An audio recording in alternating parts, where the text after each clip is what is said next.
Assalamualaikum warahmatullahi wabarakatuh.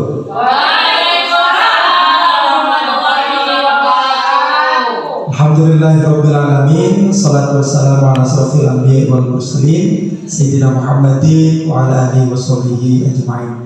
Amma ba'du, bersyukur kepada Allah Subhanahu wa taala, Tuhan yang Maha Kuasa. Pada hari ini kita semuanya masih diberikan kesehatan yang luar biasa sehingga dapat menghadiri salah satu diseminasi budaya positif di sekolah yang nanti akan dipresentasikan oleh Ibu Tata Aulia SPD sebagai calon guru penggerak angkatan ke-11.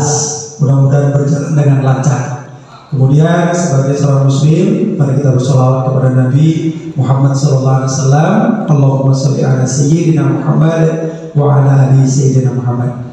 Hadirin para peserta dan juga narasumber yang akan mempresentasikan atau mendiseminasikan budaya positif di sekolah, kita hendaknya berdoa terlebih dahulu sebelum memulai acara ini supaya diberikan keberkahan yang akan saya akan pimpin doanya. Bismillahirrahmanirrahim. Alhamdulillahirabbil alamin. Shalatu wassalamu ala asrofil anbiya'i wal mursalin sayyidina Muhammadin wa ala alihi washabihi rasulillahi ajma'in. Allahumma ighfir lana junubana wa junuba walidayna warhamhuma kama rabbayana shaghira wa li jami'il muslimina wal muslimat wal mu'minina wal mu'minat al ahya'i minkum wal amwat innaka 'ala kulli syai'in qadir. Ya Allah, ya Tuhan kami, berikanlah kelancaran pada acara hari ini dan berikan pula kesehatan kepada kami untuk mengikuti daripada diseminasi budaya positif di sekolah ini, dan berikanlah nilai yang terbaik, kesempatan yang terbaik kepada Ibu Tata Aulia SPD dan kepada kami juga yang hadir pada hari ini mendapatkan ilmu yang bermanfaat. Ya Allah, ya Tuhan kami, jadikan kami adalah guru-guru yang baik menyampaikan ilmu kepada anak-anak dan juga anak-anak mendapatkan yang terbaik dari ilmu yang kami sampaikan. Rabbana atina fid dunya hasanah wa fil akhirati hasanah wa qina adzabannar. Walhamdulillahi rabbil alamin. Baiklah, setelah doa kita semakin fresh mendengarkan materi, yakni diseminasi budaya positif di sekolah, yang ini akan disampaikan oleh Ibu Tata Aulia SPD, calon guru penggerak angkatan 11. Beri tepuk tangan Bapak dan Ibu sekalian. Kepada Ibu Tata kami persilakan dengan segala hormat.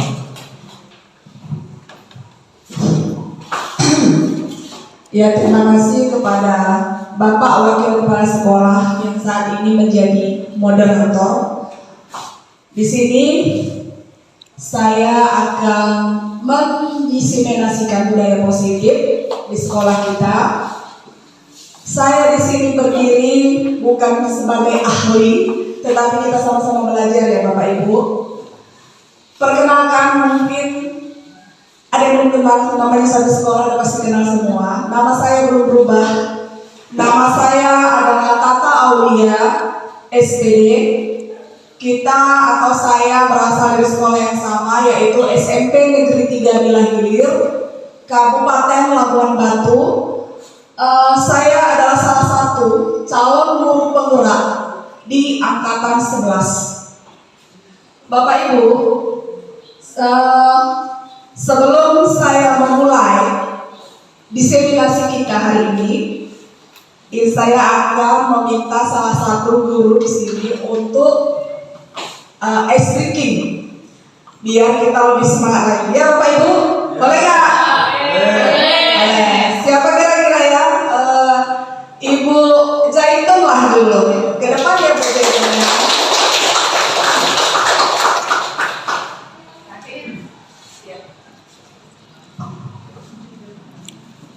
Terima kasih kepada Tata Aulia sudah mempercayakan saya untuk ice breaking. Tapi saya mau minta tolong dulu sama gurunya, 2 orang ya, Bu Martina sama Bu Dwi. Boleh tunjukkan dulu.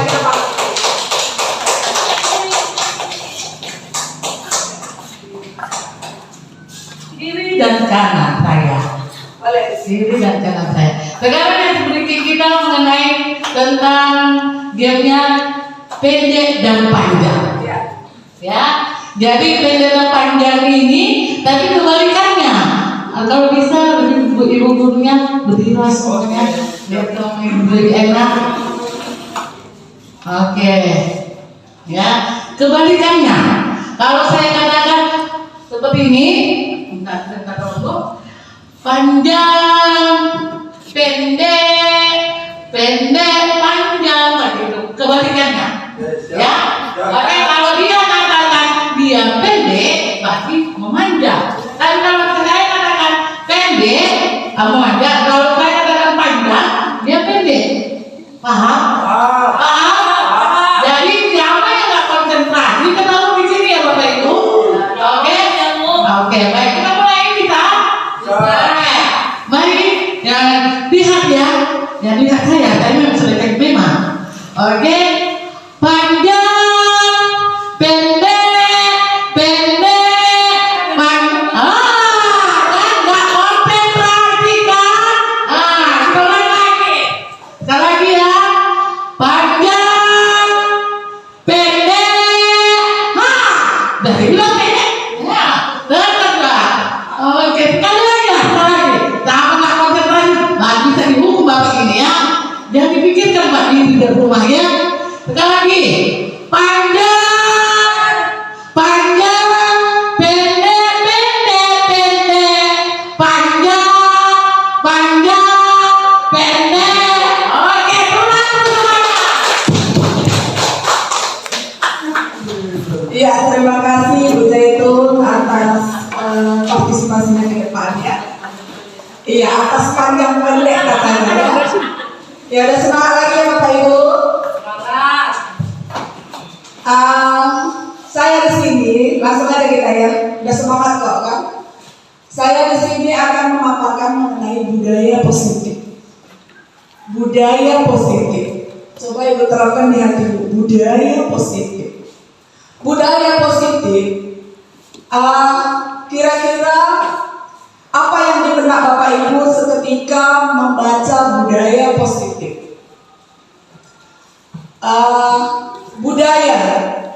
Budaya itu adalah kebiasaan mungkin ya, kebiasaan yang positif.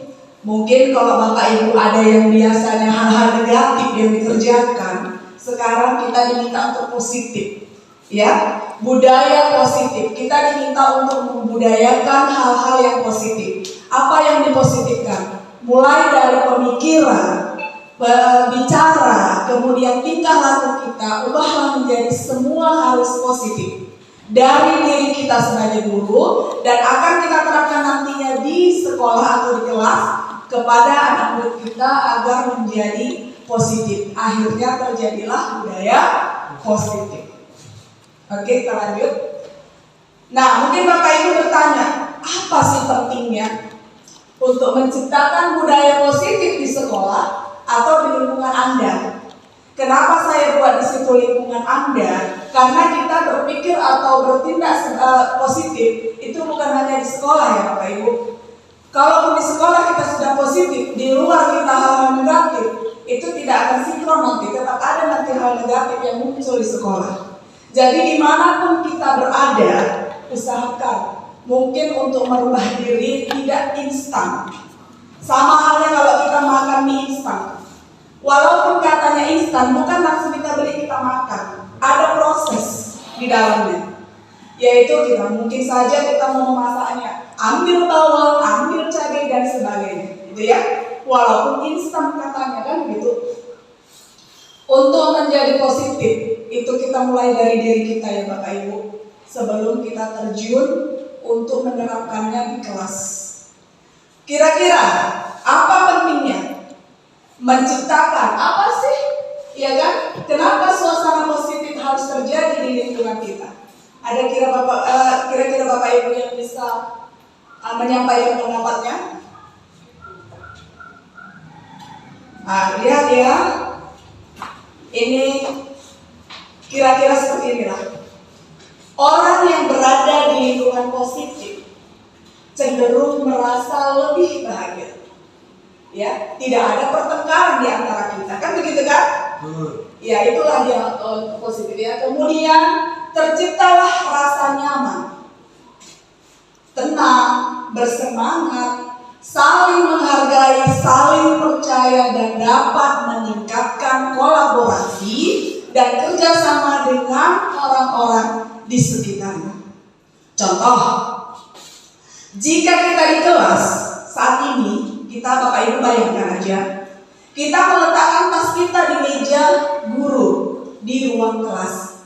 Dalam tas kita tahu ada uang atau dompet di dalam tas.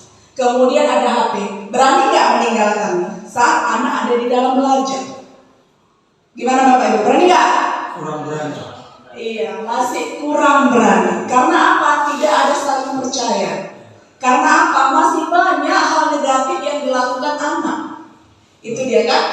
Tidak, karena tidak atau kurang terciptanya budaya positif tadi. Jangankan ke anak, ruang guru aja Bapak Ibu. Letakkan tas kita, posisi ruang guru lagi kosong, gak ada guru. Kita mau meninggalkannya masih berpikir 2 kali. Ini hal yang penting. Contoh uang, mungkin Bapak Ibu agak bawa uang lebih ke sekolah. Mau meninggalkannya agak serem. Karena apa? Belum saling percaya kita. Ya kan? Karena belum terciptanya budaya positif di antara kita. Nah ini yang perlu kita perbaiki Bapak Ibu. Ya, harus ada saling percaya, rasa nyaman itu. Ya kan? Kalau sudah kita percaya kan nyaman ya. Atas tadi diletakkan berarti kan kalau udah positif nyaman ya seperti itu.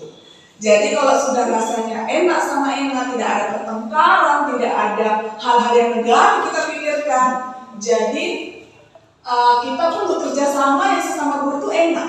Tidak ada yang merasa iri, tidak ada yang merasa saling, ih dia kan ini, dia kan begitu, seperti itu. Itu hal yang negatif ya Bapak Ibu ya. Jadi itulah pentingnya kenapa budaya positif kita terapkan di sekolah. Nah pertanyaan kedua muncul. Sebagai seorang pendidik atau sebagai kepala sekolah, budaya positif apa yang sudah kita mulai terapkan di sekolah? Ayo Bapak, kira-kira ada yang nggak yang kita terapkan di sekolah? Kan nggak mungkin sih kita hanya negatif-negatif saja di sekolah. Pasti ada dong positifnya. Coba Ibu, coba saya minta kepada Bapak, Pak Iman, apa kira-kira yang dilakukan di sekolah? Baik, budaya positif salah satunya berdoa sebelum mulai pelajaran. Ya, terima kasih. Kita beri tepuk bum mantap ya. Bum mantap 3 kali. Saja bum mantap, bum mantap, bum mantap. Iya. Terima kasih kepada Bapak Ibu. Oke, dan bum mantap ya ada 3 kali ya. Iya, benar sekali ya. Itu adalah salah satu hal yang positif. Kita memulai pembelajaran dan mengakhiri pembelajaran dengan berdoa. Sudah kita terapkan ya Bapak Ibu di sekolah ya. Iya, itu adalah salah satu hal yang positif. Kemudian ini ada saya tulis beberapa yang sudah kita terapkan. Mungkin ini tidak masuk semua hal positifnya, hanya beberapa. Yang pertama, 5S. 5S bukan S doger ya Bapak Ibu, 5S. S itu adalah singkatan dari kata senyum, salam, Sapa, ya, sopan, dan santun ya. Pagi hari guru menyambut murid di gerbang masuk dengan 5S tadi. Gak ada yang cemberut waktu masuk ya Bapak Ibu. Ini sudah kita lakukan, walaupun belum maksimal, belum setiap hari, tapi sudah sering. Iya kan Bapak Ibu? Ya. Kemudian budaya positif juga yang sudah kita lakukan. Yang kedua adalah senam bersama dan berbaris sebelum masuk kelas. Ini kalau seandainya bayangan Bapak Ibu, kalau setiap pagi kita nggak pernah ada baris. Kemudian tidak pernah ada senam. Masuk aja, kira-kira kalau misalnya lonceng langsung masuk, itu kan akan terjadi mungkin rebutan masuk, kurang tertib seperti itu ya Bapak Ibu. Jadi dianya ini adalah hal yang positif. sangat positif ya, dan ini terus berkontinu kita lanjutkan setiap hari ya Bapak Ibu. Kemudian yang ketiga adalah seperti kata teman kita tadi, berdoa. Berdoa ini bukan hanya sebelum, tapi minimal dianya di jam pertama setiap pagi sebelum kita memulai pembelajaran. Itu kita mulailah dengan berdoa. Sepertinya saat ini pun sudah kita terapkan itu. Kemudian sebelum pulang juga, di jam terakhir saat sudah lonceng berbunyi pulang, kita akan memulai dengan berdoa, mengucap salam sebelum pulang dan menyalami guru yang ada di kelas pada saat jam terakhir. Iya kan Bapak Ibu? Ya, Bu. Nah, itu yang sudah kita terapkan. Kemudian, kira-kira apa saja ya harapan yang Anda atau yang Bapak Ibu ingin kembangkan kepada murid kita setelah mempelajari budaya positif ini? Maksudnya selain dari yang sudah kita buat tadi, adakah hal positif yang lainnya yang belum kita buat? Kira-kira apa harapan kita? Seperti itu ya. Saya minta tuliskan harapannya satu saja di kertas kecil Bapak Ibu ya. Nanti saya akan meminta Bapak Ibu menuliskan, membacakannya dari hasil yang Bapak Ibu tuliskan. Saya kasih waktu 30 detik ya, atau setengah menit. Ya Bapak Ibu, kira-kira harapan apa? Ya, hal positif yang belum kita lakukan atau yang belum saya paparkan tadi, kira-kira yang belum kita lakukan apa? Ini harapan ya, harapan yang belum, berarti kan belum terjadi. Tuliskan di kertas kecil harapannya Bapak Ibu. Saya tunggu 30 detik atau setengah menit. Cukup ya 30 detik ya? Atau 1 menit lah ya, 1 menit. Ya, saya tunggu ya Bapak Ibu.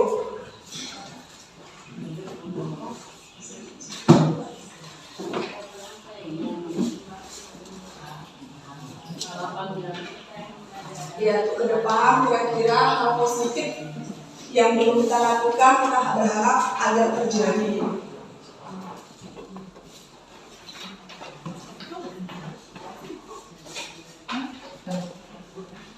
Setengah menit lagi. Ayo.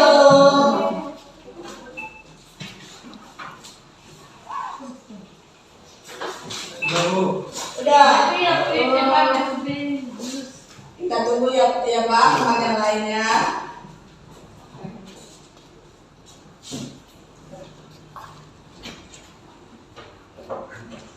Yang menjadi harapan.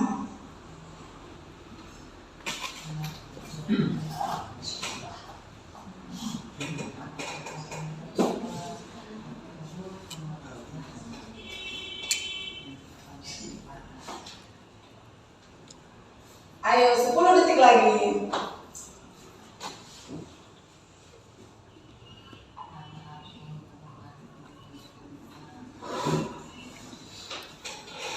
Satu aja ya Bu, jangan banyak kali. Satu aja. Nanti sampai waktunya bermenit-menit. Oke, udah bisa ya? Oke. Siapa yang mau duluan ini? Oke. Makasih Pak. Hal positif, budaya positif yang menjadi harapan saya, yakni kebersihan sebagian dari iman. Makasih Bu. Iya, tepuk tangan dulu. Kita kasih tepuk salut ya. Oke, 1, 2, 3. Salut, salut, salut, salut, salut. Oke ya. Iya, terima kasih Pak. Ada lagi kira-kira? Ibu siapa ini saya minta dulu suaranya agar bersuara. Silakan Ibu Sarpras.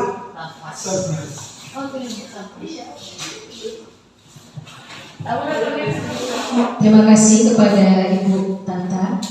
Harapan saya di sekolah adalah anak-anak tidak boleh berhias atau bermakeup yang tidak pantas digunakan di sekolah. Terima kasih. Iya, terima kasih kepada Ibu Sarana Prasarana ya. Kita kasih tepuk wow dulu ya.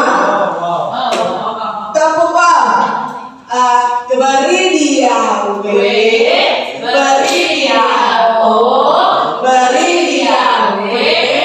Wow, ya. Ya, harapannya sudah bagus-bagus ya Bapak Ibu. Untuk kedepannya mungkin Bapak Ibu yang tidak saya minta untuk membacakan, tetapi itu adalah PR kita masing-masing ya Bapak Ibu guru. Itu harapan itu bisa kita wujudkan kalau kita benar-benar bisa memulainya di kelas kita dulu ya Bapak Ibu. Inilah harapan-harapan tadi yang sudah saya minta dari Bapak Ibu ya.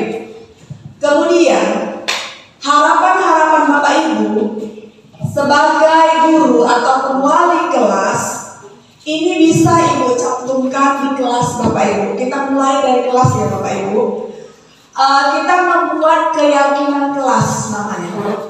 Keyakinan kelas ini adalah hal-hal kebaikan atau kebajikan, nilai-nilai yang akan kita buat untuk menciptakan budaya positif. Ya, ada biasanya kita kalau di kelas apa di situ? Peraturan kelas atau kesepakatan kelas ya Bapak Ibu. Belum ada cerita keyakinan kelas. Nah, kali ini kita harus keyakinan kelas. Di situ ada pertanyaannya, mengapa harus keyakinan kelas? Mengapa tidak peraturan kelas aja gitu? Apa perbedaannya rupanya? Kan seperti itu ya.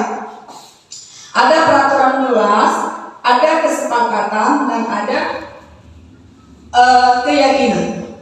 Nah, Bapak Ibu coba lihat ke layar. Untuk peraturan kelas. Perhatikan untuk peraturan kelas. Peraturan kelas ini adalah sebuah ketentuan yang dibuat untuk mengatur. Namanya juga peraturan kan? Dibuat untuk mengatur. Biasanya ini yang membuat adalah guru atau wali kelasnya. Ya, tanpa melibatkan murid. Bisa wali kelas itu berhayal di rumah, kalau buat peraturan di sekolah ya, di kelasku ya. Contoh, kalau tadi Pak Wakil tadi minta kebersihan, bisa di kelasnya dibuatnya membuka alas kaki saat masuk ke kelas. Itu untuk peraturan di kelasnya. Contoh. Kemudian untuk ibu sarana prasarana yang menginginkan tidak ada siswa yang berhias, itu bisa diterapkannya dulu di kelasnya. Buat di contoh di peraturan ini masih peraturan ya Bapak Ibu, peraturan kelas. Dan peraturan ini tidak meminta persetujuan dari murid. Ini adalah guru ataupun wali kelas yang membuatnya. Ya. Contoh membuang sampah pada tempatnya. Dilarang mengenakan perhiasan. Pas ya itu tadi ya. Dilarang mengenakan perhiasan dan lain-lain. Kemudian apa bedanya dengan kesepakatan kelas? Kalau tadi peraturan kelas itu adalah peraturan kita sebagai ketua di kelas atau wali kelas untuk mengkondisikan kelas kita. Peraturan itu ada datang dari wali kelas. Nah, kalau kesepakatan ini beda. Bedanya adalah sama-sama peraturan ya sebenarnya ya. Tapi ini adalah kesepakatan kita antara wali kelas atau guru dengan muridnya. Kita tanya sama anak-anak itu, setuju nggak kalau kita buat kelas ini bersih? Setuju, pasti gitu aja jawabannya. Kemudian setuju nggak kalau kita masuk nggak usah pakai alas kaki? Setuju Bu, baru kita buat. Tapi kalau ada yang bilang, janganlah Bu, nanti bau kaos kaki, ya kita nggak usah buat. Pokoknya gimana caranya biar kebersihan tercipta dengan sama-sama enak. Itu dia bedanya peraturan dengan kesepakatan. Ya. Contoh, ada contoh di situ. Diwajibkan hadir tepat waktu. Nah itu anak murid setuju. Oke Bu, boleh, kami mau. Ya, oke sepakat. Kita satu. Contoh ada 10 kesepakatan kalian. Sehingga Bapak Ibu guru dengan muridnya. Jadi 10 itu benar-benar anak setuju, bukan mau kita sendiri ya Bapak Ibu. Kemudian apa bedanya dengan keyakinan kelas? Ya, keyakinan kelas ini adalah kesepakatan sama, hanya ada bedanya sedikit. Kalau kesepakatan kelas ini tidak ada lagi kata hal-hal atau nilai-nilai yang kurang positif ini kalimatnya, nilai-nilainya ini harus positifkan kembali. Contoh ya, contoh di kesepakatan kelas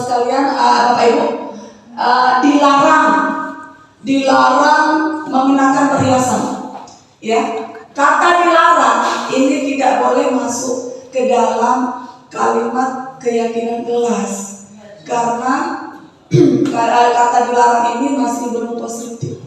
Apa kira-kira yang mempositifkannya kalimatnya? Kita enakkan gitu bahasanya. Misalnya menjaga kenyamanan, ya, menjaga keindahan.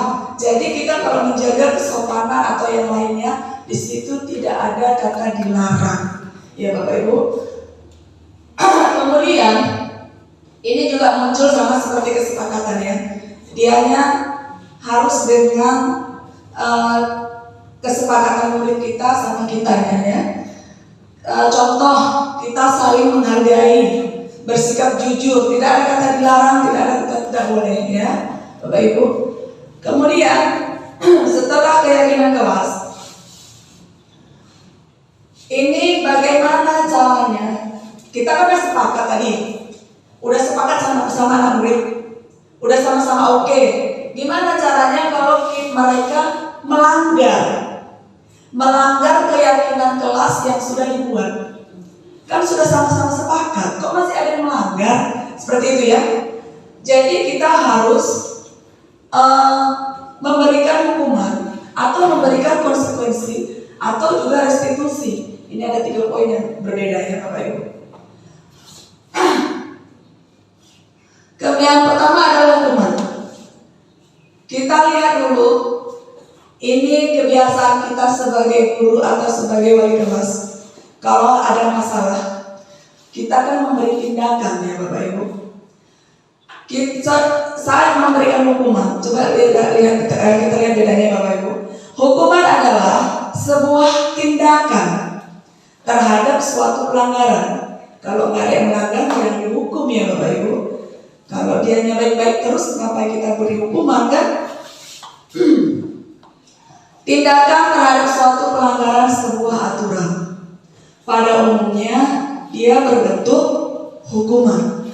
Hukuman berfokus pada menghentikan perilaku negatif. Kalau namanya ada yang melanggar, berarti dia tidak berlaku positif. Dia melakukan hal-hal yang negatif, kemudian kita beri hukuman. Dan hukuman itu hanya menghentikan hal negatifnya saja. Dan biasanya hukuman itu tidak dibuat sepihak. Maksudnya biasanya hukuman hanya dibuat sepihak, tidak dengan bersama murid. Misalnya gini biasanya hukuman ini hanya kita yang mau. Misalnya ada kesalahan, kau jalan jongkok dari sini sampai ke ujung sana. Contoh, itu adalah hukuman. Kita tidak meminta anak murid itu, kamu mau apa nggak melakukannya. Itu maksudnya. Jadi guru hanya sepihak memberikannya. Gitu ya. Contoh ya kan, karena terlambat maka kamu harus lompat jongkok keliling. Nah seperti itu ya Bapak Ibu. Apa bedanya dengan konsekuensi? Konsekuensi ini adalah tindakan sama seperti yang tadi, adanya pelanggaran. Tetapi hukuman ini berfokus pada membantu siswa belajar dari tindakan mereka sendiri. Misalnya seperti ini ya. Ada satu contoh nih Bapak Ibu. Karena kamu sudah mengotori lantai ini, maka kamulah yang membersihkannya. Berarti dianya ada konsekuensi. Ini perjanjian dari awalnya. Karena kamu yang sudah mengotorinya, kamu juga lah yang membersihkannya. Bukan karena dia sudah berbuat terus kita kasih hukuman dengan menyakiti fisik seperti tadi. Ya Bapak Ibu, ini kan ada pembelajaran sama dia untuk membersihkan yang sudah dikotorinya. Ini beda konsekuensinya. Ada pembelajaran didapatkan dari Anda.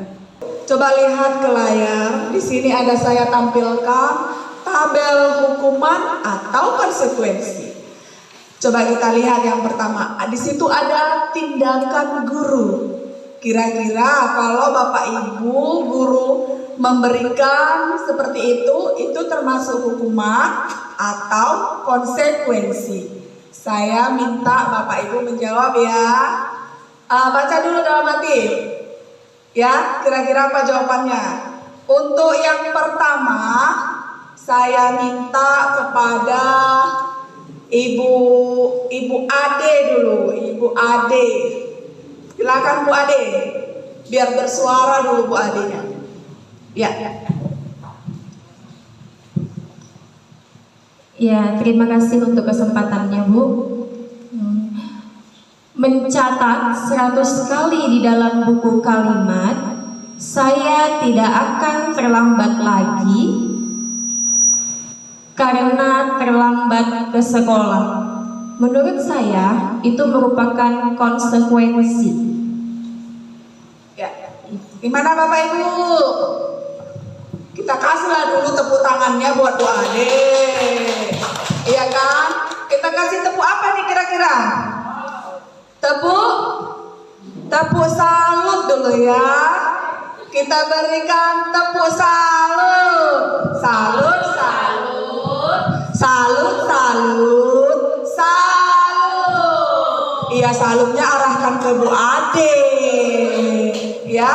Iya, terima kasih. Ya, apa tadi jawabannya Bu Ade? Konsekuensi. Gimana Bapak Ibu? Setuju? Oke, setuju ya. Yang benar memang konsekuensi ya Bapak Ibu. Kemudian yang kedua, ada kira-kira Bapak Ibu lagi yang ini? Kita buatlah ya biar nggak ngantuk ini loh Bapak Ibunya. Oke, yang kedua saya minta Ibu Zuli dulu, Ibu Juli. Sampai ini Bu Juli. Oke. Ya, nomor 2 ya Bu Juli. Oke, untuk yang kedua, lari mengelilingi lapangan basket 2 kali karena terlambat hadir di sekolah. Menurut saya ini hukuman, Bu.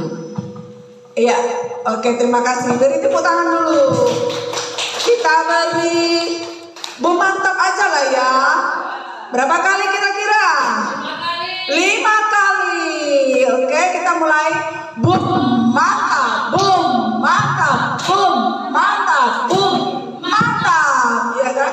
Oh, baru 4 kali ya. Sekali lagi. Bum, mantap. Iya, banyak kali bumnya tuh Bu Juli, ya kan? Iya, itu yang kedua. Menurut Ibu Juli adalah hukuman tadi ya. Ya, yang kira-kira gimana Bapak Ibu, setuju? Setuju. Oke, berarti kita sama ya, sependapat semua itu adalah sebuah hukuman. Begitu juga yang selanjutnya. Untuk yang ketiga, ada lagi ya Bapak Ibu yang membacakan. Boleh lah ya satu orang lagi biar enak nih. Saya minta kepada Ibu Dwi dulu untuk nomor 3. Silakan Bu Dwi. Iya, silakan Bu Dwi. Iya, berdiri Bu. Ya, lagi-lagi saya diberikan kesempatan pada Bu Tata. Terima kasih. Yang ketiga yaitu membersihkan coretan yang dibuatnya di meja tulis. Iya. Menurut saya ini adalah konsekuensi. Iya. Iya, beri tepuk tangan dulu. Kita beri tepuk apa ya? Beri tepuk. Wow.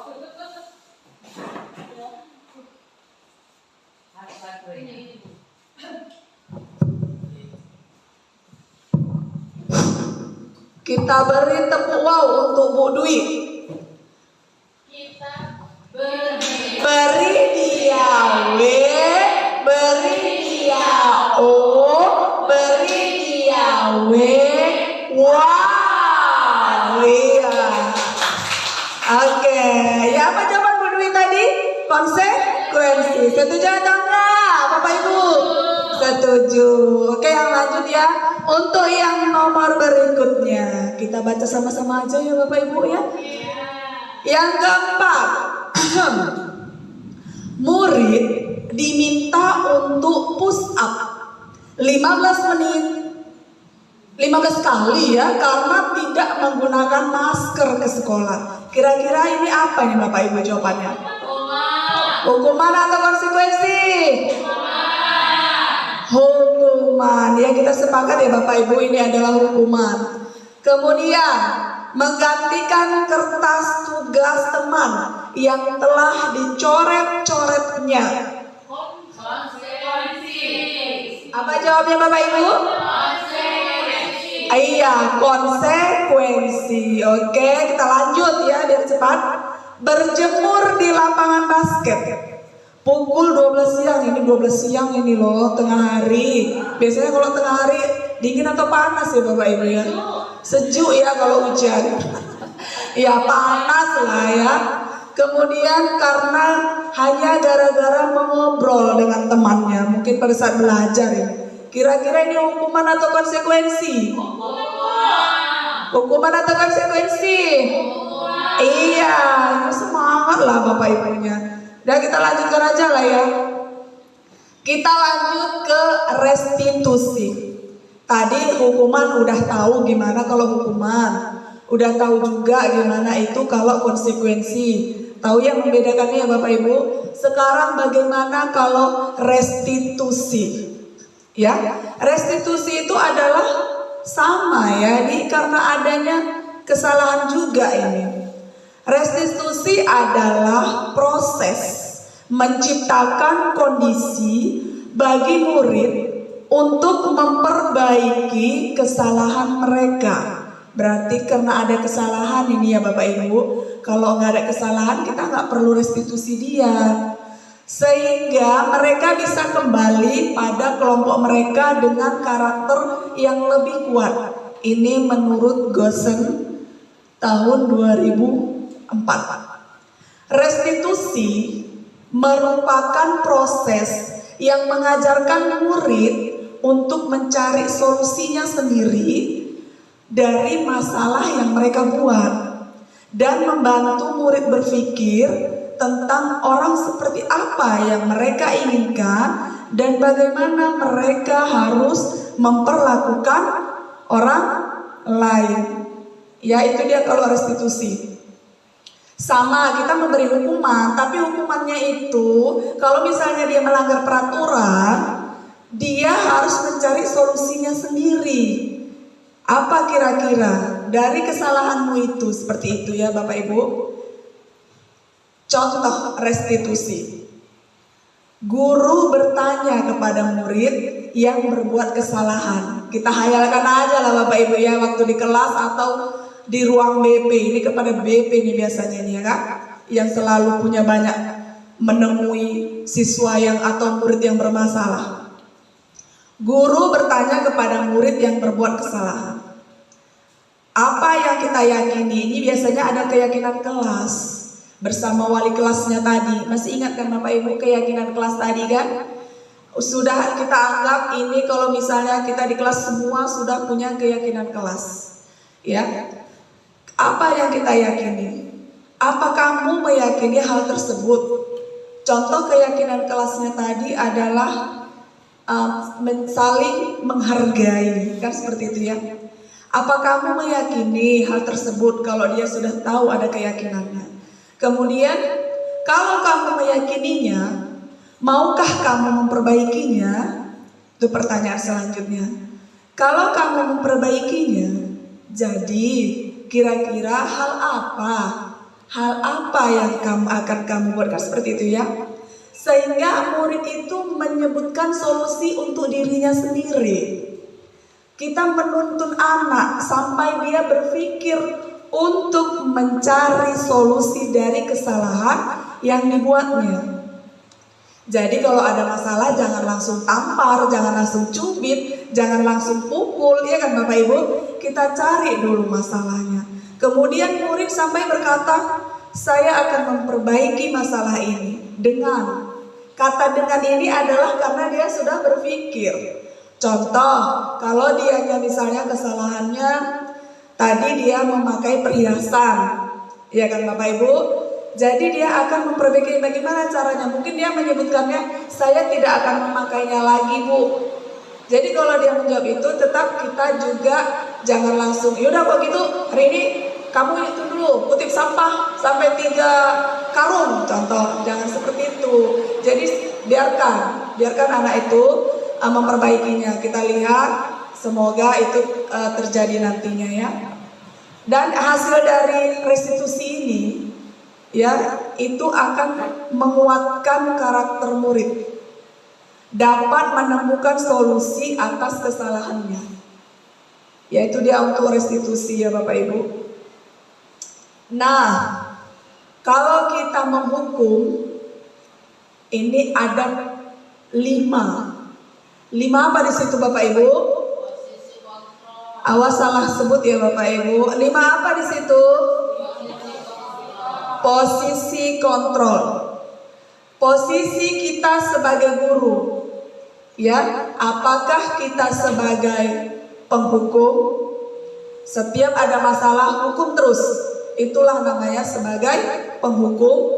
Apakah kita pembuat merasa anak murid itu jadi merasa bersalah? Ataukah kita menjadi teman bagi anak murid kita? Ataukah kita hanya memantaunya saja? Atau kita sebagai manajer untuk anak murid kita? Kita lihat satu-satu. Sebagai penghukum.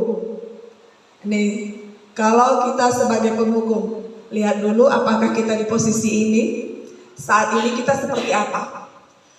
Seorang penghukum bisa menggunakan hukuman fisik maupun verbal. Verbal ini mungkin tidak fisik ya Bapak Ibu, tetapi dia akan merasa tersakiti batinnya. Ya, kemudian posisi penghukum senantiasa mengatakan bahwa sekolah memerlukan sistem yang dapat menekan muridnya lebih dalam lagi. Ini harus ada peraturan baru ini.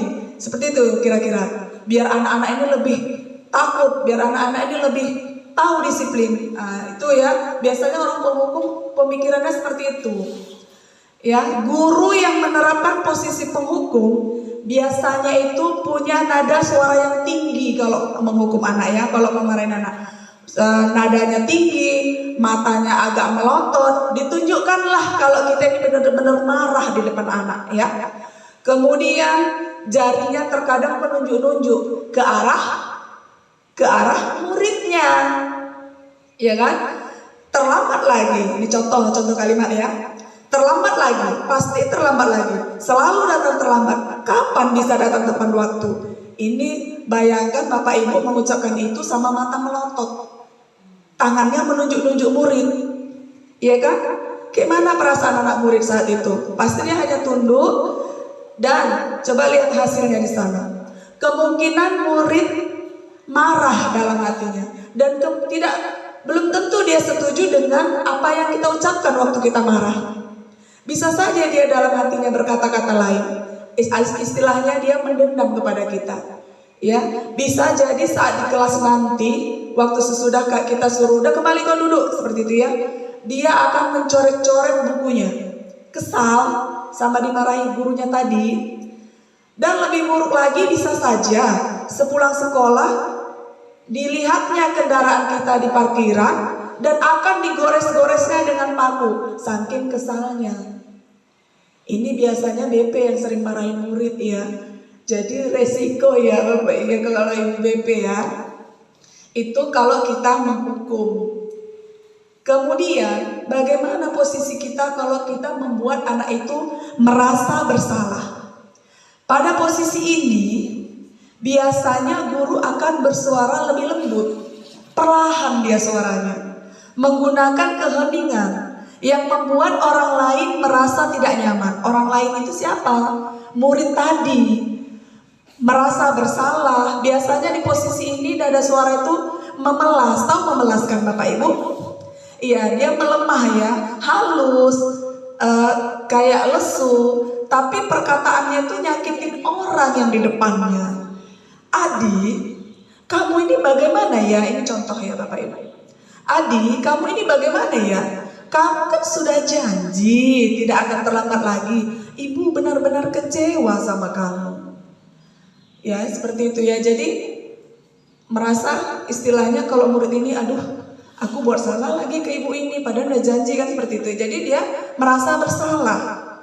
Gimana coba kalau orang tua kamu tahu kamu berbuat begini? Kamu tahu kan orang tuamu udah capek-capek. Kan gitu sering kita ya.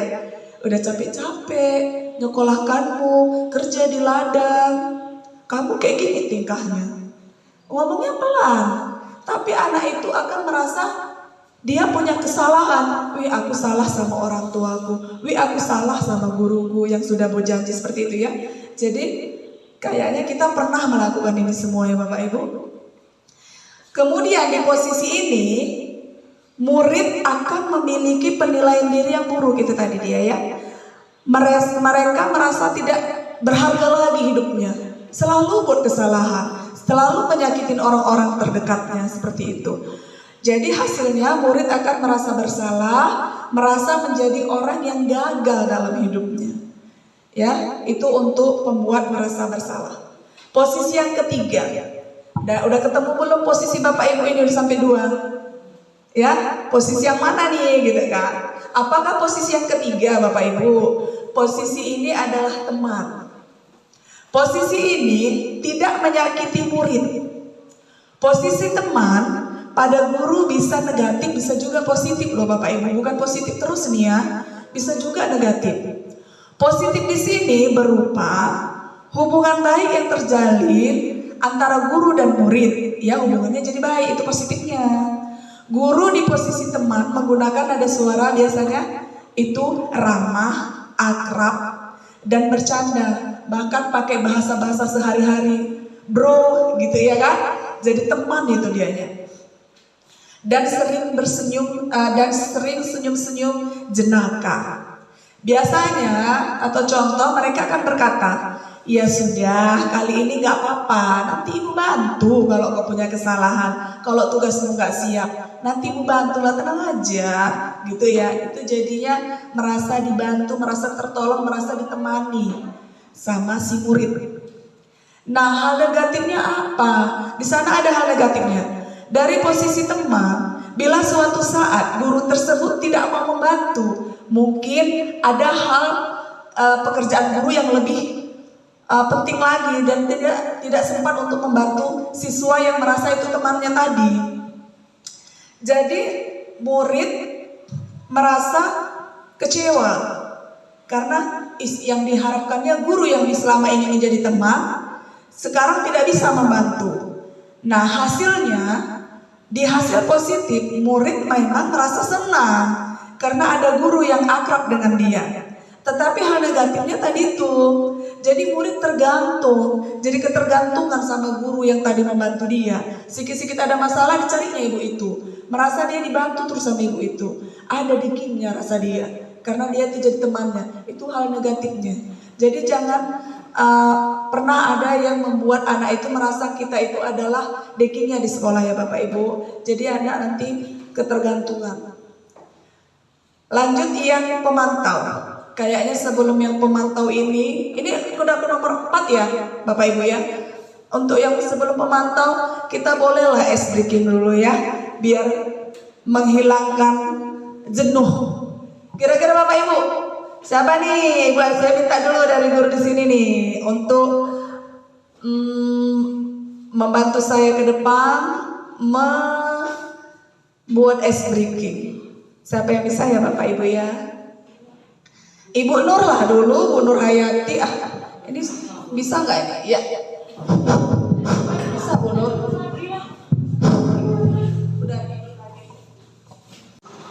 Iya, terima kasih kepada Ibu Tata yang telah memberikan kesempatan kepada saya. Baik, ibu-ibu cantik semua bisa berdiri ya. Kita ambil waktu untuk meregangkan otot-otot kita ya, ibu-ibu cantik, biar makin semangat untuk melanjutkan materi berikutnya yang dipresentasikan Ibu Tata Aulia. Baik ibu-ibu cantik semua, ice breakingnya kita banyak bergerak dulu ya sambil menyanyi, tapi pandangan fokus ke saya ya Ibu ya, pandangan fokus. Lagunya seperti ini. Marina menari di menara, Marina di tengah ya, Marina di depan dada. Marina menari di menara, Marina menari, Marina menari di menara. Oke, semua pandangannya menghadap saya. Oke, tangan dua, Marina menari di menara. Oke ya, semua pandangannya kepada saya. Fokus, tetap dengarkan instruksi dari saya dengan menggunakan indera penglihatannya, tetap fokus kepada saya. Oke, kita mulai. 1, 2, 3. Marina menari di menara, Marina kasih. Benar ya saya buat ya. Oke, fokus ya. Fokus. Kita ulang sekali lagi. 1, 2, 3 ya. Marina, Marina, Marina. Marina mana? Marina di mana? Marina di mana? Iya, di tengah. Kalau Marina di tengah Marina ibu cantik. Berarti belum bagus ya. Kita coba sekali lagi. Oke? 1, 2, 3 ya. Marina menari di menara, menara, menara, menara. Marina menara, Marina menara, Marina menari Marina. Oke, terima kasih. Iya, terima kasih kepada Bu Nur Hayati yang telah memberikan SPG kepada kita. Kita beri tepuk dulu. Tepuk apa ya? Tepuk wow, boleh. Ayo, beri dia W, beri dia O, beri dia W. Wow, iya, ada semangat ya Bapak Ibu. Nah, kita lanjut ya Bapak Ibu ya. Ini ada 5 posisi tadi ya. Posisi keberapa ini Bapak Ibu? Posisi yang keempat yaitu pemantau. Pemantau atau memantau berarti mengawasi. Saat kita mengawasi Bapak Ibu, kita bertanggung jawab atas perilaku orang yang kita awasi. Yang kita awasi siapa ini Bapak Ibu? Murid ya, murid kita ya. Posisi pemantau biasanya suaranya itu datar aja, bahasa tubuhnya juga formal, nggak banyak tingkah kalau ini ya. Pertanyaan yang diajukan biasanya seperti ini: apa yang telah kamu lakukan? Sanksi apa yang kira-kira? Atau konsekuensinya apa? Seperti itu ya. Seorang pemantau sangat mengandalkan perhitungan seperti bukti atas perilaku seseorang. Hasilnya, murid ini biasanya memahami konsekuensi yang sudah dijalankan karena telah melanggar salah satu peraturan sekolah. Tetapi murid tetap dibuat tidak nyaman sama si pemantau ini ya Bapak Ibu. Nah, setelah ada pemantau, kira-kira pernah nggak kita di posisi ini Bapak Ibu? Pernah ya, kita semua pernah seperti ini. Dan lihat, inilah posisi yang terakhir Bapak Ibu. Kita diharapkan nanti seperti ini, manajer. Ya, bagaimana posisi manajer? Posisi yang terakhir ini adalah manajer, posisi di mana guru berbuat sesuatu bersama dengan muridnya. Kita bersama-sama, bukan sendiri ya, bersama-sama mempersilahkan murid mempertanggungjawabkan perilakunya, mendukung murid agar dapat menemukan solusi atas permasalahannya sendiri. Ini dia tadi ya Bapak Ibu, manajer tidak perlu marah-marah. Ya, seperti restitusi tadi ya, tidak perlu marah-marah. Tidak perlu meninggikan suaranya. Tidak perlu melotot ataupun tunjuk-tunjuk jari seperti yang penghukum tadi. Tidak perlu bercakap pinggang katanya kan. Kita menginginkan murid menjadi manusia yang merdeka, bermandiri dan bertanggung jawab. Jadi daripada itu kita harus mengacu kepada restitusi. Seorang manajer biasanya begini kalau berkata, apa yang kita yakini, ini kembali ke restitusi ya. Seperti inilah, kalau kita sudah menerapkan restitusi, kita bisa menjadi di posisi manajer, ya. Nah, posisi manakah kita sekarang, Pak Ibu? Setelah kita tahu di mana posisi kita tadi ya, ada 5 tadi posisi, sampai kepada manajer, maka kita akan melihat atau menerapkan segitiga restitusi. Apa itu segitiga restitusi Bapak Ibu? Coba lihat, ada langkah-langkah segitiga restitusi. Nah, kelihatan Bapak Ibu? Gelap ya?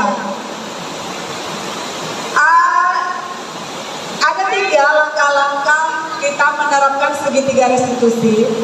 Yang pertama, kita diminta untuk menstabilkan identitas.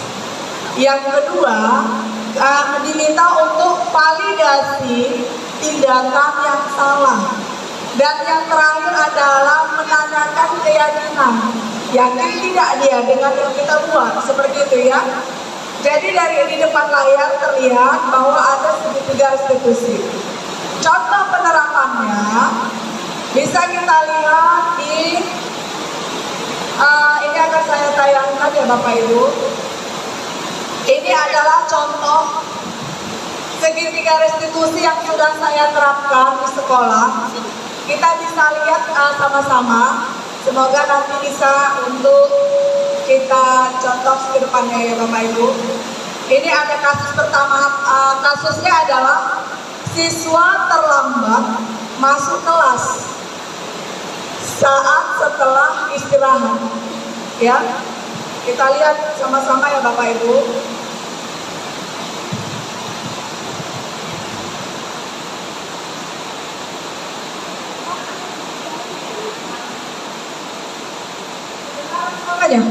Suaranya masuk nggak? Kok nggak ada suaranya ya?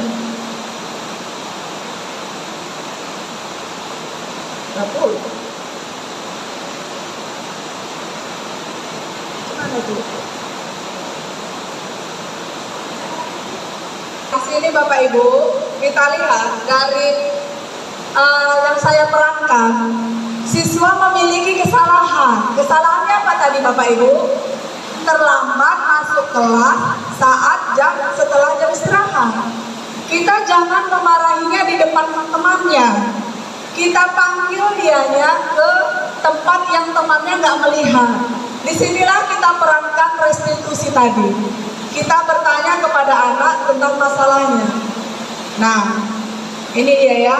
Dia datang menemui kita. Memang sengaja kita panggil dia. Di mana letak kesalahannya? Seperti itu ya. Kita ajak dia ngobrol. Suaranya nggak kurang dengar ya. Kita ajak dia ngobrol. Kemudian kita minta dia sampai dia menemukan solusi untuk dirinya sendiri. Bukan dimarahi ya Bapak Ibu. Menemukan solusi. Seperti itulah contoh segitiga restitusi ya Bapak Ibu, bisa kita terapkan di sekolah. Nah, saya rasa hanya itulah penerapan yang diseminasi yang saya sampaikan di hari ini. Kalau ada kekurangan, jelas banyak kekurangan, saya minta maaf kepada teman-teman dan terima kasih atas segala kesempatan waktu kepada teman-teman semua karena telah mengikuti diseminasi hari ini dan saya ucapkan terima kasih. Assalamualaikum warahmatullahi wabarakatuh.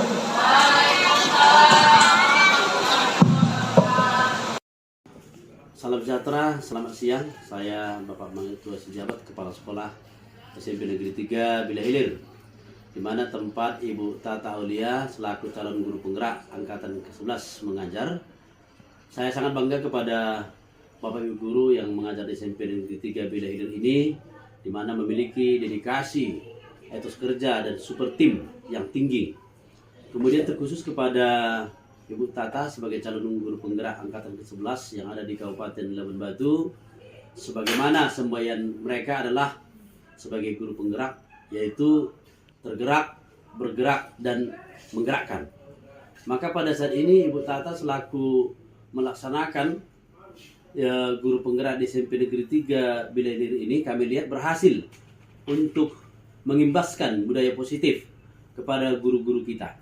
Sehingga kita berharap dalam kelas, dalam proses belajar mengajar akan lebih baik, terimbas apa yang sudah dipelajari Ibu Tata dapat diimbaskan kepada guru-guru kita di SMP Negeri 3 Bila Hilir. Mungkin ini aja yang dapat kami sampaikan. Sekian, terima kasih. Assalamualaikum warahmatullahi wabarakatuh. Selamat siang semua. Saya Nur Hayati, guru di SMP Negeri 3 Bila Hilir. Saya rekan dari Ibu Tata Aulia, calon guru penggerak angkatan 11 di Labuhan Batu. Bapak Ibu, hari ini tepat ya, tadi kami sudah melaksanakan dan saya juga sudah menjadi peserta dari diseminasi budaya positif yang difasilitatori dari Ibu Tata. Saya merasa terbantu ya, saya sendiri sebagai guru ternyata selama ini saya sudah melaksanakan hal tersebut, tapi saya tidak tahu apa itu. Jadi setelah dijelaskan oleh Ibu Tata, setelah Ibu Tata melaksanakan diseminasi, saya merasa terbantu sebagai guru.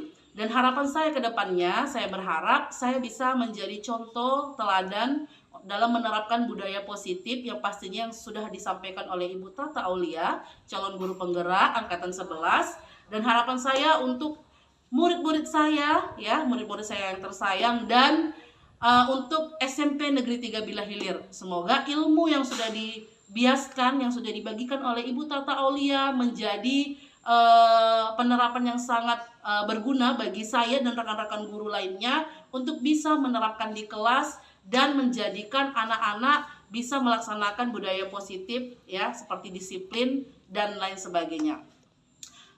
Mungkin hanya itu yang bisa saya sampaikan. Terima kasih Ibu Tata Aulia.